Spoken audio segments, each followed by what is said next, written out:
Life long అది career spoil అయిపోయింది. నాన్న నీ పేరు పిల్లలు కూడా ఎక్కువ స్ట్రెస్ చేసి బాగా చదివేయాలి, కలెక్టర్ అయిపోవాలి, లేదంటే ఇంకోటి అయిపోయి ఇంకోటి మనం వాళ్ళకి లైఫ్ పెట్టగలరా లేదా? మీరందరూ ప్రజలు చేసి రాజుగారితో పెట్టించారు, మనకి చాలా ఉపయోగం ఉంటుంది. కనీసం ఆ రోడ్డుకి ఒకటి, ఈ పక్కన ఒకటి, 2 కెమెరాలు రాజుగారు పెట్టాలి. అందరూ నమస్కారం అండి. నా పేరు దివాకర్ యాదవ్, నేను భీమిల్సే. ఈరోజు ముఖ్యంగా మన అవనాం విలేజ్కి రావడానికి కారణం ఏంటంటే మా సిపి గారు శ్రీ శంకర్ బాగ్చి సార్, అలాగే డీసీపీ సార్ విజయ మణికంఠ సార్ వాళ్ళు ఏంటంటే మనకి రానున్న పంచాయతీ ఎలక్షన్స్ వస్తున్నాయి, అలాగే పబ్లిక్తో మంచి ఇంటరాక్షన్ కోసం పల్లెనిద్ర కార్యక్రమం పెట్టాం. ఈ కార్యక్రమంలో భాగంగా మన రాజు గారు అలాగే శివ వీళ్ళందరూ కూడా ఇంచుమించు ఒక 100 మందితో మీటింగ్ పెట్టారు. వాళ్ళతో ముఖాముఖి పెట్టి ఈ పంచాయతీ ఎలక్షన్స్లో ఎలాంటి వివాదాలు లేకుండా పీస్ఫుల్గా అవడానికి, అలాగే పోలీసు వాళ్ళకి ఎప్పుడు హెల్ప్ చేస్తున్నాం అనేది ముఖ్యంగా నేను ఒక 2-3 ఎగ్జాంపుల్స్ కూడా చెప్తున్నాను. వరుసగా మనం భీమిలి మా సార్ సిపి సార్ ఆదేశాల మేరకు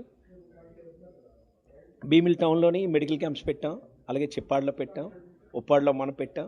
మెడికల్ క్యాంప్స్తో పాటు డ్రగ్ అవేర్నెస్ క్యాంపులు కూడా ఇంచుమించు ప్రతి ఏరియాలో కూడా, ప్రతి స్కూల్స్లో కూడా డ్రగ్స్ వద్దు చదివే ముద్దని, డ్రగ్స్ వద్దు ఆటలే ముద్దని, డ్రగ్స్ వద్దు జీవితం ముద్దని, ప్రతి స్లోగన్స్ కూడా ఏం లేదంటే పిల్లలకి తెలియదు, ఎవరొకరు ఉసుగొలుపుతూ ఉంటారు ఈ గంజాయి కోసం లేకపోతే ఇంకోటి కోసం. ముఖ్యంగా మీటింగ్లు పెట్టడానికి కూడా కారణం ఏంటంటే గంజాయి కలిగి ఉన్న, సేవించిన, లేదు ట్రాన్స్పోర్ట్కి సహకరించిన ఆడి చేతిలో పట్టుకున్న 14 ఏళ్ళు జైలు శిక్ష విధిస్తారు ఎన్డీపీఎస్ కేసు ప్రకారం. ఇది అవగాహన లేక చాలామంది ఏంటంటే ఎవరో తీసుకెళ్తారు, అరకు పద లేకపోతే ఛత్తీస్గఢ్ పద, ఒడిశా పద అని తీసుకెళ్ళి వాళ్ళు ఏదో పట్టుకొని వస్తుంటారు.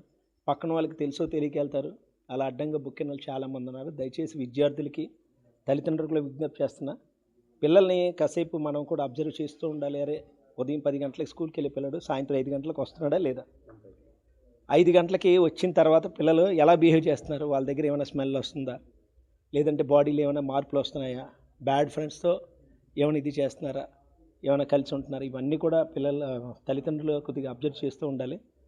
అలాగే ఈ బెల్ట్ షాపులు కానీ దయచేసి అలాంటివి ఉన్నా మాకు ఇన్ఫామ్ చేయమని. ఇప్పుడు వచ్చిన 40 డేస్లోనే ఇంచుమించు 22 కేసులు పెట్టాం బెల్ట్ షాపుల మీద. అలాగే ప్యాకెట్ కూడా 10-11 ప్యాకెట్ కేసులు పెట్టాం. సో ఖచ్చితంగా ఓపెన్ డ్రింకింగ్ కూడా విలేజ్లో కానీ బయట కానీ ఎక్కడైనా ఈ ఓపెన్ డ్రింకింగ్ చేస్తే ఖచ్చితంగా వాళ్ళ మీద సీరియస్ యాక్షన్ తీసుకుంటామని ప్రజలకి ఖచ్చితంగా భరోసా ఇవ్వడానికి మా సిపి సార్ గౌరవనీయులు శ్రీ శంకర్ బాగ్చి సార్ ఆదేశాల ప్రకారం ఈరోజు పల్లెనిద్ర కార్యక్రమం పెట్టాం. ఇదన్నీ జనాలకి పెట్టి అవేర్నెస్ కల్పించడం. ఇంకా అతి త్వరలో చాలా పెద్ద ప్రోగ్రాం మన తగరపల్సి జంక్షన్లో ఈ డ్రగ్స్ అవేర్నెస్ మీద కూడా పెడతాం. Thank you. నా పేరు శివకుమార్ అండి, అమనాం గ్రామ కమిటీ టీడీపీ అధ్యక్షుడిని. ఈరోజు పల్లెనిద్రలో భాగంగా మన సిఐ గారు దివాకర్ సార్ మన గ్రామానికి ఇచ్చేస్తున్నారు. సో ఈరోజు జరిగినటువంటి కార్యక్రమం ఏంటంటే అందరూ కూడా యువకులు, పెద్దలు గ్రామంలో జరిగినటువంటి అసాంఘిక కార్యక్రమాలు కానీ, డ్రగ్స్ కానీ, ఇంకేమైనా ఇతరతర కార్యక్రమాలపై అవగాహన కల్పించారు. యువత ఎలా ఉండాలి, యువత మంచి మార్గంలో ఎలా నడవాలనే దానిపై మన సిఐ గారు దిశానిర్దేశం చేశారు. అలాగే మన పెద్దలు నరసింహరాజు గారు కూడా ఈ విషయంపై చాలా సుదీర్ఘంగా చర్చించారు. రానున్న రోజుల్లో ఎవరికి ఎటువంటి ప్రాబ్లం ఉన్నా, ఎటువంటి సమస్య ఉన్నా మాకు డైరెక్ట్గా కాల్ చేయొచ్చని సిఐ గారు అందరికీ కాంటాక్ట్ నెంబర్ కూడా ఇవ్వడం జరిగింది. మన యువత అంతా కూడా మేమందరం ఏకస్తులమై తీర్మానం కూడా చేయడం జరిగింది, పోలీసు వారికి సహకరిస్తామని.